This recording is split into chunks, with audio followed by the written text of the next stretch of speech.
My students, how are you? আশা করছি সবাই ভালো আছো। আমি খুব খুশি, কারণ তোমাদের মধ্যে আমার চ্যানেলটা জনপ্রিয় হচ্ছে। কারণ 100 সাবস্ক্রাইবার হয়ে গেছে 7 দিনে, আর 12 দিনের মাথায় 150। তোমাদের জন্য এটা সম্ভব হয়েছে। যারা সাবস্ক্রাইব করেছো তাদের অসংখ্য ধন্যবাদ। এত দ্রুত 100 এবং 150 হওয়ার জন্য ইউটিউব থেকে আমাকে ভার্চুয়াল ফ্লাওয়ার্স এবং কনগ্রাচুলেশন পাঠিয়েছে। আমি ফেসবুকে স্ক্রিনশট দিয়েছি, তোমরা হয়তো দেখেছো অনেকে। আমার খুব ভালো লাগছে। তোমরা যে এনজয় করছো আমার ক্লাসটা, তার জন্য আমি আরও ভালো ভিডিও বানানোর মোটিভেশন পাচ্ছি। তো তোমরা আমার সঙ্গে থাকো। আর যারা সাবস্ক্রাইব এখনও করোনি তারা সাবস্ক্রাইব করে নিও, তোমাদের খুব উপকার হবে। দেখো, ক্লাসরুমের অভাব তোমরা অনেকটা এতে মিটিয়ে ফেলতে পারবে। আমি খুব সুন্দরভাবে তোমাদের সব কিছু বুঝিয়ে দিচ্ছি। চলো আজকে লেসনটা শুরু করে যাওয়া যাক। আজকে লেসন হচ্ছে ডিসপারশন অফ লাইট, আলোর বিচ্ছুরণ। ওকে, হ্যালো স্টুডেন্টস, তাহলে আমাদের ক্লাস শুরু হচ্ছে। দেখতে পাচ্ছ আজকে আমাদের টপিক হচ্ছে বিচ্ছুরণ, আলোর বিচ্ছুরণ, ডিসপারশন অফ লাইট। তো তোমরা দেখেছো প্রাকৃতিকভাবে রামধনু দেখেছো।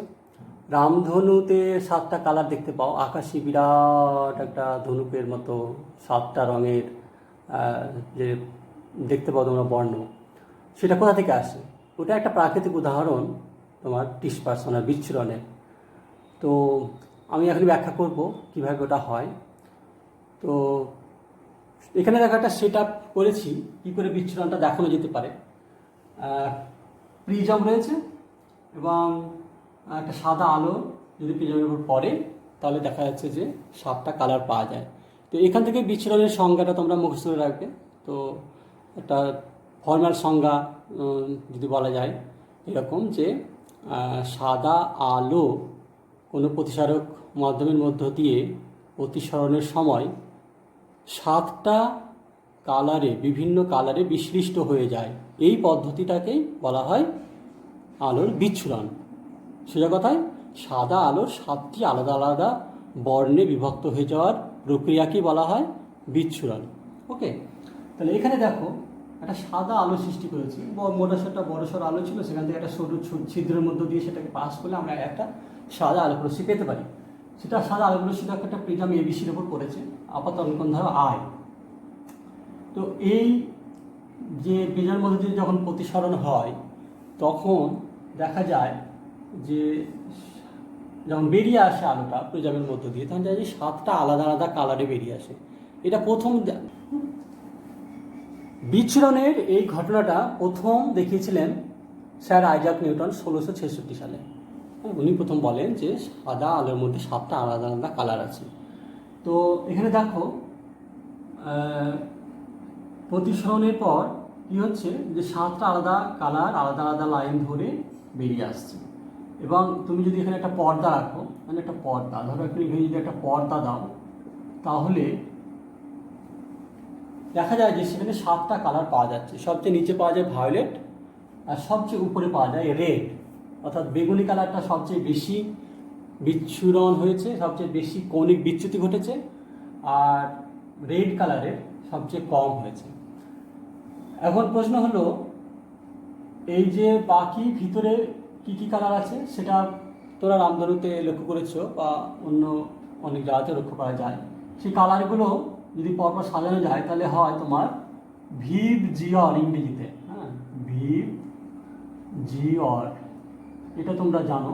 হ্যাঁ, ভিভ ভায়োলেট, আর প্রান্তে রেড। হ্যাঁ, মধ্যে রয়েছে ধরো এটা ইন্ডিগো। ওকে, তারপরে রয়েছে ধরো ইন্ডিগো মানে নীল, এটা হচ্ছে ব্লু বা আকাশি নীল। তারপর এটা রয়েছে তোমার গ্রিন, সবুজ। তারপর এটা রয়েছে ইয়েলো, আর এটা রয়েছে অরেঞ্জ। তাহলে ভিভ জিওর, এই আদ্যাক্ষরগুলো নিয়ে ভিভ জিওর। এটা যদি বাংলা করো তাহলে এরকম হয় বে নি আ সহ ক লা, মানে বেগুনি, তারপরে নীল, ব্লুটা হচ্ছে আসমানি বা আকাশি নীল, গ্রিন সবুজ, ইয়েলো হলুদ, অরেঞ্জ, কমলা, আর রেড, লাস্টে রেড হচ্ছে লাল। তাহলে এই পাতাখাগুলো নেওয়া হয় বেনি, আসোয়া, কলা। তোমাদের মনে রাখার সুবিধার জন্য এটা মনে রাখবে। এখন এই যে সাদা আলো 7টা কালারে বিশ্লিষ্ট হয়ে যাচ্ছে কেন, এর কারণটা তোমাদের আমি এখনই ব্যাখ্যা করবো, একটু মন দিয়ে দেখো। এটা স্নেলের সূত্র থেকেই পাওয়া যায়। হ্যাঁ, স্নেলের সূত্রের উপর ভিত্তি করে এটা ব্যাখ্যা করা যায় যে এই যে 7টা আলাদা কালার পাওয়া যাচ্ছে কেন। তো সেটা আমি এখনই ব্যাখ্যা করব। তোমরা দেখো, কারণ, বিচ্ছুরণের কারণ, আর সাদা আলোর বিচ্ছুরণের কারণ। কারণটা হচ্ছে স্নেলের সূত্র। স্নেলের সূত্র, স্নেলের সূত্রে তোমরা দেখেছো যে প্রতিসরাঙ্ক mu equal to sine i by sine r. অতএব সাইন আর ইকুয়াল টু কত হবে? Sine i by mu. এখন দেখো, এই যে মিউ প্রতিসরাঙ্ক, মিউ প্রতিসরাঙ্ক, এইটা প্রত্যেকটা কালারের জন্য আলাদা, অর্থাৎ নির্দিষ্ট মাধ্যমে, দুটো মাধ্যমের জন্য। ধরো আলো বায়ু থেকে জলে যাচ্ছে, বায়ু থেকে কাছে যাচ্ছে ইত্যাদি, দুটো নির্দিষ্ট মাধ্যমের জন্য মিউ এর মান প্রত্যেকটা কালারের জন্য আলাদা।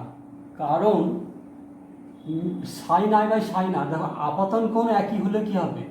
প্রত্যেকটা কালারের প্রতিসরণ কোণ আলাদা। দেখো, হ্যাঁ, প্রত্যেকটা কালারের প্রতিসরণ কোণ, এই যে প্রতিসরণ কোণ, এই প্রত্যেকটা কালারের জন্য দেখো আলাদা আলাদা কোণে, হ্যাঁ, অবিলম্বের সঙ্গে তো যদি কোণ করে এটা অবিলম্ব, হ্যাঁ, তাহলে অবিলম্বের সঙ্গে তো যেটা কোণ সেটা প্রতিসরণ কোণ, এই কোণ, এই কোণ, এই কোণ, প্রত্যেকটা কালারের জন্য দেখো প্রতিসরণ কোণ আলাদা। তাহলে প্রত্যেকটা কালারের প্রতিসরণ কোণ আলাদা বলে মিউ আলাদা, প্রতিসরাঙ্ক আলাদা হচ্ছে। এখানে দেখো সাইন আর এর সঙ্গে মিউ এর সম্পর্ক, যেহেতু প্রত্যেকটা বর্ণের জন্য আলাদা মিউ হয়, দুটো নির্দিষ্ট তোমার মাধ্যমের জন্যে। তাহলে মিউ যদি প্রত্যেকটা কালার আলাদা হয়, সাইন আই কিন্তু প্রত্যেকটা কালারের জন্য একই। দেখো আই সবাই একই অ্যাঙ্গেলে পড়েছে, সাইন আই উপরের মানটা ফিক্সড, কিন্তু মিউ এর মানটা প্রত্যেকটা কালারের আলাদা। মিউ এর মান প্রত্যেকটা কালারে আলাদা হওয়ার জন্য আর আলাদা হবে, সাইন আর আলাদা হবে। সাইন আর আলাদা হওয়া মানে আর আলাদা হওয়া, এই প্রতিসরণ কোণ আলাদা হওয়া। প্রতিসরণ কোণ আলাদা হবে বলে ওরা আর একই লাইনে যাবে না, সব আলাদা আলাদা কোণ করে যাবে।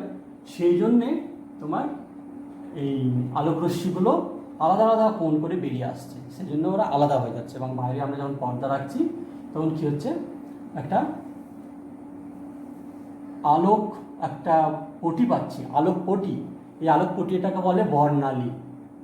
এটা নামটা জেনে রাখো, বর্ণালী, তোমরা নাম শুনে থাকবে, বর্ণালী। আলোক পটি যেটা পর্দায় পাচ্ছি, অর্থাৎ দুটো জিনিস আছে, একটা হচ্ছে বিচ্ছুরণ আর একটা হচ্ছে বর্ণালী। বিচ্ছুরণটা হচ্ছে যে প্রসেসটা, প্রক্রিয়াটা, আর বর্ণালীটা হচ্ছে পর্দায় যে আলোক পটিটা পাচ্ছি, 7টা কালারের যে আলোক পটিটা পাচ্ছি সেটাকে বলে বর্ণালী।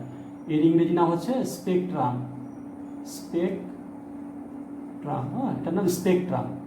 অর্থাৎ এই যে আলোক পটিটা পেলাম, আলোক পটি 7 পর্দার উপর, এই পর্দার উপর এই পটিটাকে বলা হয় বর্ণালী।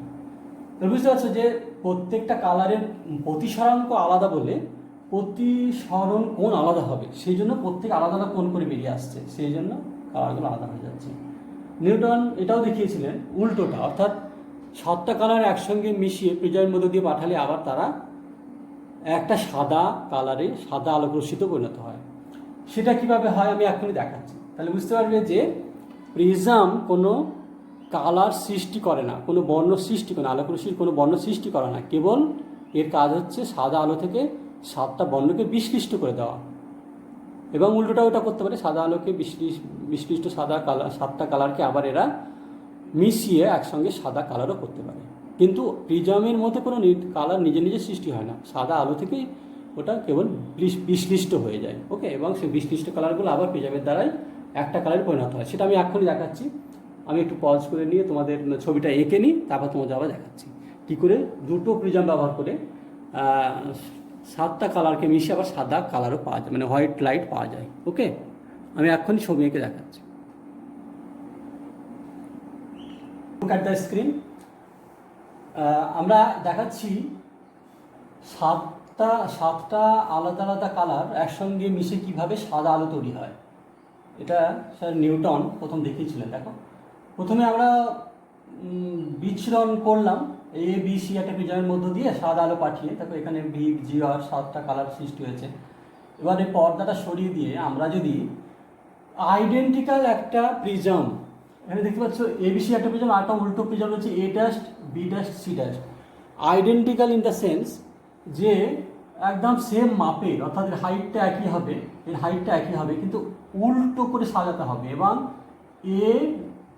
এই যে শীর্ষবিন্দুটা, এই শীর্ষবিন্দুর সঙ্গে সমান্তরালভাবে, অর্থাৎ একই রেখায় যেন এ ড্যাশ বি ড্যাশের ভূমিটা হয়, অর্থাৎ বি ড্যাশ সি ড্যাশ আর এ একই রেখায় থাকবে। এবং এখানেও তাই, বিসি এবং এ ড্যাশ একই রেখায় থাকবে, অর্থাৎ এই রেখাটি A B dash C dash এবং এ ড্যাশ বিসি এগুলো সমান্তরাল হবে। এই সমান্তরাল রাখতে হবে, এই তলটা আর এই তলটা, অর্থাৎ সমান্তরালভাবে প্লেস করতে হবে প্রিজম দুটোকে। তাহলে তোমার কি হবে, এই যে কৌণিক বিচ্যুতি যেটা ঘটেছিল, এবার ওই নির্গত রশ্মিগুলো যখন আবার সেকেন্ড প্রিজমের মধ্য দিয়ে, যেহেতু যেটা উল্টোভাবে বসানো আছে, তার মধ্য দিয়ে গিয়েও তো একই পরিমাণে কৌণিক বিচ্যুতি হবে, যেহেতু আইডেন্টিক্যাল প্রিজম, কিন্তু উল্টো দিকে হবে। এটা তো স্বাভাবিকভাবে বুঝতে পারছো, যেহেতু উল্টো করে সাজানো আছে।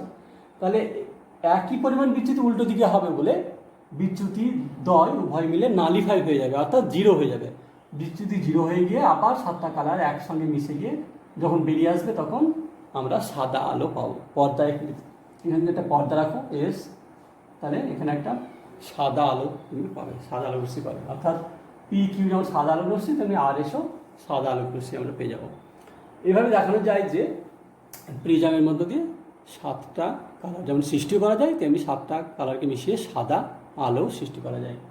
ওকে, এবার নিচে দেখো দুটো প্রশ্ন আছে যে কৌণিক বিচ্যুতি দেখতে পাচ্ছ তোমরা ভি জি আর এ, ভি আর আর, হ্যাঁ, এই যে দুটো এন্ড ভি ভায়োলেট আর রেড লাল, এদের বিচ্যুতি সবচেয়ে বেশি এবং সবচেয়ে কম। কেন? কৌণিক বিচ্যুতি, হ্যাঁ, কৌণিক বিচ্যুতি এটা ভি আর সবচেয়ে বেশি বেগুনি বর্ণের কেন, এবং কৌণিক বিচ্যুতি সবচেয়ে কম লাল বর্ণের কেন, এটা আমি একটু আগে বলেছি। যেহেতু বেগুনি বর্ণের প্রতিসরাঙ্ক সবচেয়ে বেশি দুটো নির্দিষ্ট মাধ্যমের ক্ষেত্রে, সেই জন্য এ সবচেয়ে বেশি কোণে প্রতিষ্ঠিত হবে, বেশি হবে এবং সবচেয়ে বেশি বিচ্ছুরিত হবে, এবং এর কৌণিক বিচ্যুতি সবচেয়ে বেশি হবে। সিমিলারলি যদি এরকম ছোট্ট একটা প্রশ্ন বলে 1 নম্বরে যে লাল বর্ণের বিচ্যুতি সবচেয়ে কম হয় কেন, তো উত্তরটা এরকমই বলতে হবে যে যেহেতু দুটো নির্দিষ্ট মাধ্যমের ক্ষেত্রে লাল বর্ণের কালারের জন্য প্রতিসরাঙ্ক সবচেয়ে কম হয়, এর বিচ্ছুরণও সবচেয়ে কম হয়, অর্থাৎ কৌণিক বিচ্যুতি সবচেয়ে কম হবে। এবার ধরো একটা কোনো কথা লিখেছি, মধ্যবর্তী বর্ণ হলুদ, হলুদকে মিডল কালার বলা হয়। হলুদকে মিডল, এন্ড কালার হলো ধর ভায়োলেট আর রেড, তেমনি ইয়েলো বা হলুদ হচ্ছে মিডল কালার। মিডল কালার কেন বলা হয়? যদিও এখানে দেখো অ্যাকচুয়ালি মিডিলে নেই, গ্রিন আছে, কিন্তু গ্রিনটা এতই হালকা, গ্রিনটা বোঝা যায় না। তো ইয়েলোটাই মিডল ধরা হয়, কারণ তোমার ইয়েলোর যে বিচ্যুতি, কৌণিক বিচ্যুতি, সেটা ভায়োলেট এবং রেডের কৌণিক বিচ্যুতির ঠিক গড়ের সমান হয়। বুঝতে পেরেছো? ভায়োলেটের তো একটা কৌণিক বিচ্যুতি মানে সামথিং ডিগ্রি, রেডেরও কৌণিক বিচ্যুতি সামথিং ডিগ্রি হবে, কত ডিগ্রি, এত ডিগ্রি বা এত ডিগ্রি, এই দুটো যোগ করে যেটা গড় পাওয়া যায়, সেই কৌণিক বিচ্যুতিটা দেখা যায় ইয়েলোর সঙ্গে সমান হয়। সেই জন্য ইয়েলো কালারকে বলা হয় মিডল কালার। বুঝতে পেরেছো তো? আশা করি বুঝতে পেরেছো। এরপর আমরা চলে আসছি নতুন টপিকে। কিন্তু এখানে একটা কথা বলে দিই যে এই যে বিচ্ছুরণ, আলোর বিচ্ছুরণ, এটা কিন্তু কেবলমাত্র মনোক্রোমাটিক লাইটের ক্ষেত্রেই সম্ভব, পলিক্রোমাটিক লাইটের ক্ষেত্রে হবে না। মনোক্রোমাটিক লাইট বা একবর্ণী আলো, আর পলিক্রোমাটিক মানে বহুবর্ণী আলো। তো ওইটা আমরা এখনই বলছি, মনোক্রোমাটিক এবং পলিক্রোমাটিক লাইট বলতে কি বোঝায়। ওকে, একবর্ণী আর বহুবর্ণী আলো। একবর্ণী মানে মনোক্রোমাটিক লাইট, ইংরেজি টার্মগুলো জেনে রাখবে। আর বহুবর্ণী মানে পলিক্রোমাটিক লাইট। নামে বুঝতে পারছো, একবর্ণী আলোতে কেবলমাত্র একটি কালার থাকে, অর্থাৎ সেটি শুধু হয়তো লাল, লাল ছাড়া অন্য কোনো কালারের লাইট লাগাতে নেই, সেটা একবর্ণী। বা শুধু সবুজ, আলো বা শুধু নীল আলো, অর্থাৎ একটি কালার আছে, অন্য কেউ নেই তার মধ্যে, এই জন্য সেটা একবর্ণী নামে বুঝতে পারছে এবং এটা ইংরেজিতে বলে মনোক্রোমাটিক লাইট। পলিক্রোমাটিক লাইট হচ্ছে যে একাধিক বর্ণ থাকবে, একটা আলোকরশ্মির মধ্যে একাধিক বর্ণ একসঙ্গে আছে, সেগুলো পলিক্রোমাটিক বা বহুবর্ণী আলো। তো অবভিয়াসলি স্বাভাবিকভাবেই প্রিজমের মধ্যে দিয়ে তুমি যদি একবর্ণী আলো পাঠাও, তাহলে তার মধ্যে তো আর কেউ নেই, ও একাই তো রয়েছে, তাহলে সে বিচ্ছুরিত হবে না, তার বিচ্ছুরণ হবে না। কিন্তু যদি পলিক্রোমাটিক হয় অর্থাৎ বহুবর্ণী আলো হয়, তাহলে একাধিক যেহেতু আছে তার মধ্যে আলোকরশ্মি, তারা তাদের প্রতিসংখ্যান আলাদা হবে এবং তারা বিশ্লিষ্ট হয়ে যাবে এবং আমরা বিচ্ছুরণ পাবো। এই হচ্ছে ব্যাপার। এরপর চলে এসছো আমরা কালারে চলে আসছি। কালারে বিভিন্ন কালারের জিনিস আমরা দেখে থাকি প্রকৃতিতে, রং বেরং, গোটা বিশ্বে হরেক রকমের রং বেরঙের জিনিস। সেই রঙগুলোকে দেখলে দেখা যায় যে তিনটি বেসিক কালার দিয়ে তারা গঠিত। তিনটি, যত হাজার হাজার রকমেরই রং হোক না কেন, তিনটি মূল কালার দিয়ে তাদের বিভিন্ন পার্সেন্টেজ নিয়ে মিক্স করে তোমার আর বাকি সমস্ত কালার পাওয়া যায়। তো এই যে মূল তিনটি কালার, তা সেগুলোকে আইডেন্টিফাই করা হয়েছে, সেটা হচ্ছে মৌলিক বর্ণ।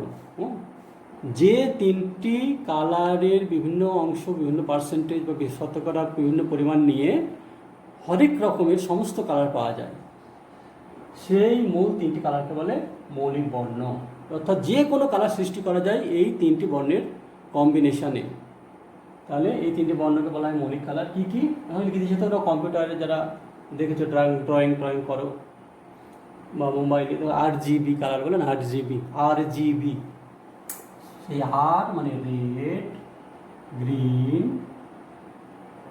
আর ব্লু। তাহলে এই রেড, গ্রিন আর ব্লু, লাল, সবুজ আর নীল, এই তিনটে হচ্ছে তোমার ফান্ডামেন্টাল কালার বা মৌলিক বর্ণ। বোঝা গেল? এদের কম্বিনেশনে বিভিন্ন পার্সেন্টেজ নিয়ে বিভিন্ন রকম কালার হবে, সমস্ত অন্য কালার তৈরি করা যায়। তো এখানে একটা উদাহরণ দিচ্ছি, এটা জাস্ট লক্ষ লক্ষ এরকম কম্বিনেশন করা যায়। তো এখানে একটা উদাহরণ দিচ্ছি, দেখো, এটাকে বলে ভেন ডায়াগ্রাম। ধরো তুমি ধরো একটা গ্রিনের পুরোটা, এই সাইডটা ধরো পুরোটা গ্রিন কালার, এই ব্লুটা ধরো পুরোটা ব্লু কালার, এই রেড সার্কেলটা পুরোটাই রেড কালার। তাহলে তুমি দেখতে পাচ্ছ যে এই অংশটার মধ্যে গ্রিনও আছে, ব্লুও আছে, রেডও আছে। দেখো, এই অংশটার মধ্যে গ্রিন আছে, এই গ্রিনের অংশ, এই অংশটা আবার রেডেরও অংশ, এটুকু রেড আছে, আবার এটুকু তোমার ব্লুরও অংশ, ব্লু আছে। তাহলে এইটুকু হচ্ছে তোমার সাদা।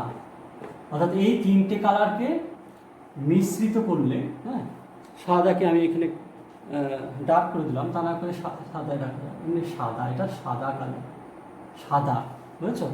এই যে তিনটে RGB, রেড, গ্রিন, ব্লু, এই তিনটে কালারকে মিশিয়ে দিলে তুমি সাদা পাবে, সাদা পাবে। আর বাকি এখানে যেমন একটা উদাহরণ দিচ্ছি, ইয়েলো পাবে, অর্থাৎ গ্রিন এবং রেড মিলে তুমি পাবে ইয়েলো।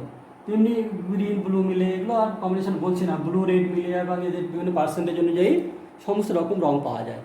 ওকে, তাহলে ভেন ডায়াগ্রাম দিয়ে এইভাবে দেখানো যায় আর কি, কোন কোন কালার মিশে কোন কোন কালার সৃষ্টি হয়। তাহলে আমরা যেটা জানলাম যে সেটা হচ্ছে যে মৌলিক বর্ণ হচ্ছে তিনটি, রেড, গ্রিন, ব্লু, এই তিনটি কম্বিনেশনে যে কোনো কালার পাওয়া যায়। যে কোনো দুটো মিশিয়ে তুমি অন্য কিছু পাবে, এই দুটো মিশিয়ে অন্য কিছু পাবে, কিন্তু তিনটে যদি মেশাও রেড, গ্রিন, ব্লু, তাহলে তুমি সাদা পাবে। ওকে, এরপরে আমরা চলে এসেছি কতগুলো প্রশ্ন, মানে দৈনন্দিন জীবনে আমাদের ডেইলি লাইফে বিভিন্ন রকম বর্ণ আমরা দেখে থাকি, সেগুলোর কারণ, কারণ কী, কেন এরকম রং আমরা দেখে থাকি। আমি কিছু প্রশ্ন লিখে সেগুলো একটু লিখে নেওয়ার জন্য পজ নিচ্ছি, তারপরে আমি ব্যাখ্যা করে দিচ্ছি। ওকে, নাও লুক অ্যাট দ্য স্ক্রিন। বস্তুর পর্যবেক্ষণে বিভিন্ন বর্ণের আলোর ভূমিকা। আমি কতগুলো প্রশ্ন দিয়েছি, সেগুলো আমি তোমাদের উত্তরগুলো ব্যাখ্যা করে দিচ্ছি। এগুলো খুব ইন্টারেস্টিং কোশ্চেন। তোমরা প্রশ্নগুলো সবাই জানো, কিন্তু উত্তরগুলো সম্বন্ধে সকলের হয়তো স্বচ্ছ ধারণা নেই, একটু জেনে নাও। দেখো, প্রথমে প্রশ্ন হচ্ছে, দিনের বেলা গাছের পাতাকে সবুজ দেখায় কেন, জবা ফুলকে লাল দেখায় কেন, ইত্যাদি প্রশ্ন। 3 নম্বর হচ্ছে, কোনো বস্তুকে সাদা আবার কোনো বস্তুকে আমরা কালো দেখি কেন। কোনো কাঁচ সবুজ, আবার কোনো কোনো কাঁচ নীল, কোনো কাঁচ লাল ইত্যাদি হয় কেন? লাস্টে একটা প্রশ্ন রেখেছি, সবুজ কাঁচের মধ্য দিয়ে লাল ফুলকে দেখলে ফুলটিকে কী ধরনের দেখাবে, কী রঙের দেখাবে? এটা এগুলো সবই কিন্তু দিনের বেলায়, প্রশ্নটা দিনের বেলায়। হ্যাঁ, তো দেখো দিনের বেলা, প্রথম প্রশ্ন, দিনের বেলা গাছের পাতাকে সবুজ দেখায় কেন?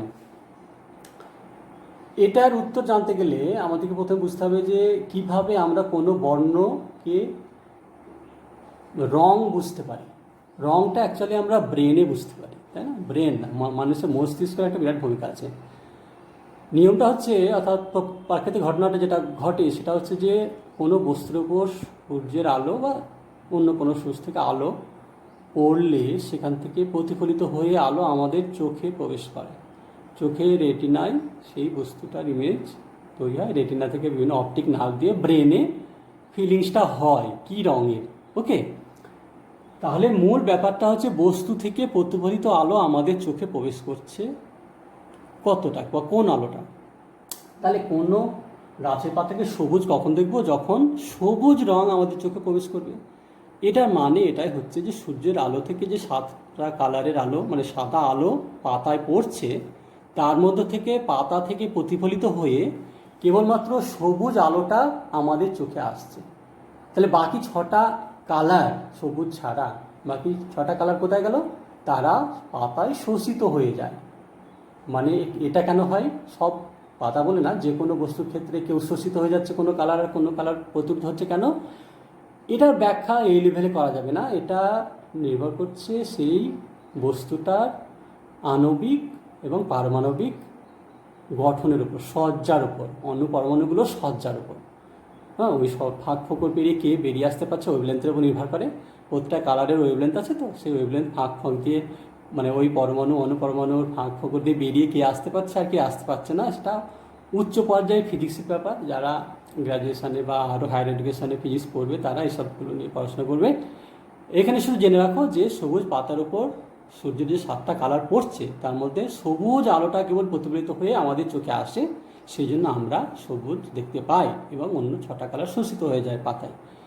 তাহলে বুঝতে পেরেছো পাতাকে দিনের বেলা কেন সবুজ দেখায়? তেমনি সেম একই উত্তর হবে জবা ফুলকে লাল দেখায় কেন দিনের বেলা?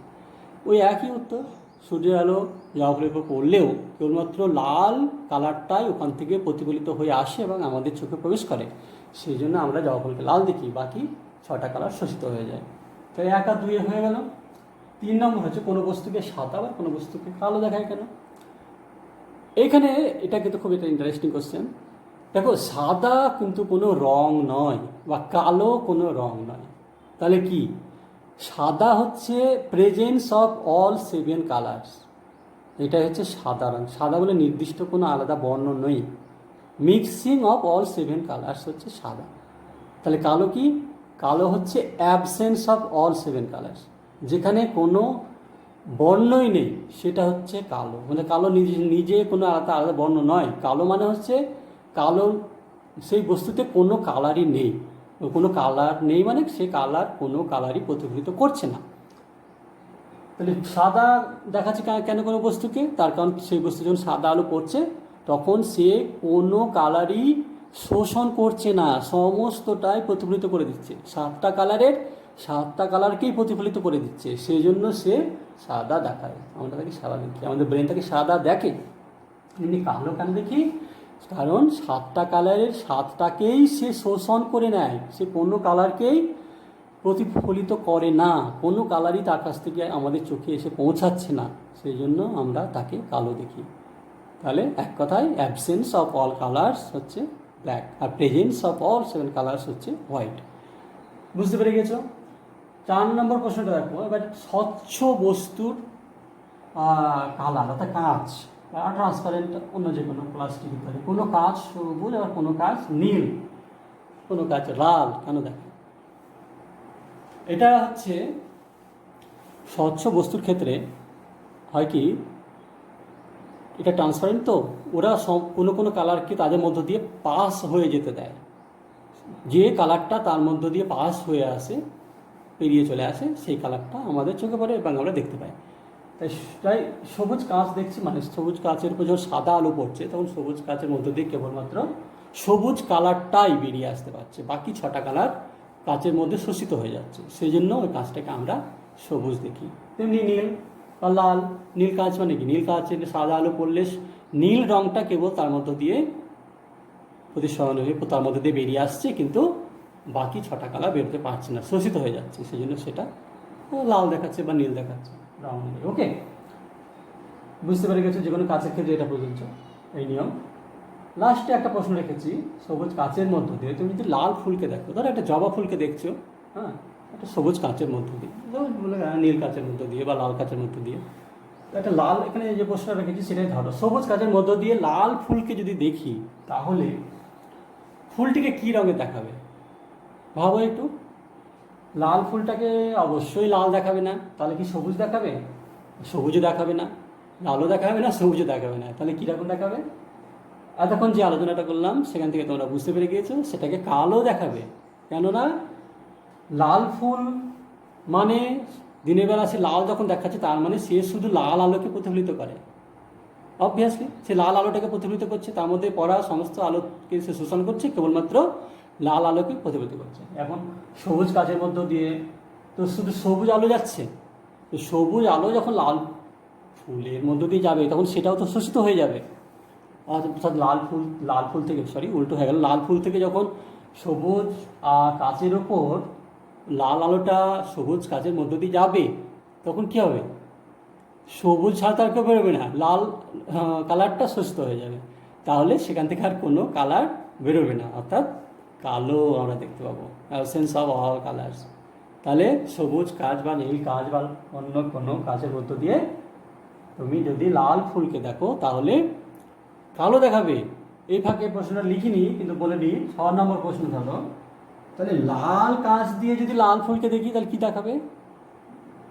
অবভিয়াসলি লাল দেখাবে, কারণ লাল আলোর থেকে যে লাল আলোটা আসছে, সেটা লাল কাঁচের মধ্যে দিয়েও তো পেরিয়ে যাবে, কারণ লাল কাঁচের ধর্ম তো তাই যে লাল আলোকে পাস করতে দেওয়া, তাহলে সেটাকে আমরা, আমাদের চোখে লাল আলোটা আসবে, সেই জন্য লাল কাঁচ দিয়ে তুমি যদি লাল ফুলকে দেখো, তাহলে লালই দেখাবে।